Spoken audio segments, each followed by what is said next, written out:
I would say that could create a much bigger problem. I mean, it could be sort of a Syria civil war on steroids, a country of 93 million people with nuclear materials, with all types of weapons, that has traditionally been a unified country.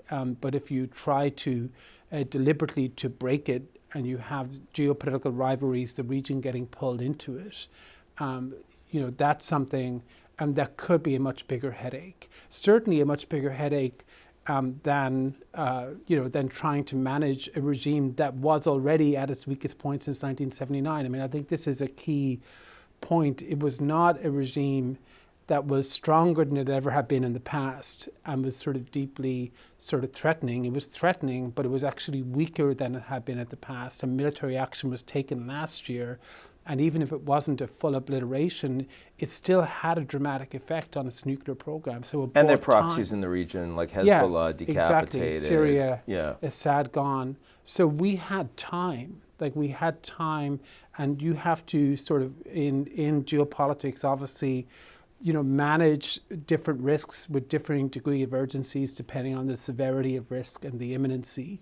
And they are choosing to prioritize a regime that was relatively weak where there was no imminency, and then they're ignoring, completely ignoring, in fact, other threats that are far more significant. And so the risk is that the longer this goes on, the more it destabilizes the region, the more potentially, if they succeed in really in eliminating most of the leadership in the regime and maybe pounding on economic and energy infrastructure targets, and if they do that sort of on scale, they could bring about this fragmentation and create this sort of giant, black hole like in the Middle East. Now, if they don't have a plan, at least part of their concept of a plan appears to be providing support to the Kurds outside of Iran that could come in and fight against this regime.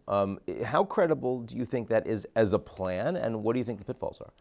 Yeah, I think we don't really know a huge amount about it. There's been a couple of stories about it, but my understanding is that it's partly about arming or helping Kurds inside Iran, and the largest Kurdish group inside Iran, I believe, is called Pijab or PJAB, which is an affiliate of the PKK. And so the PKK in Turkey. The PKK in Turkey. And so that obviously would be deeply concerning to Erdogan and to the Turks. And it also jeopardizes the peace process that's sort of underway between the Turks and the PKK. And so I think the administration's really playing with fire, here. It's not inconceivable, that Turkey would act, I think, to prevent the Kurds from establishing an enclave in Iran like they did in Syria with the SDF, right? So I think we don't really know, exactly where this is headed, but I think it's safe to assume that this is the type of thing that the administration is looking at when they're trying to sort of throw spaghetti to the wall and see what they could do to generate some power on the ground to open up another vector of pressure on Iran.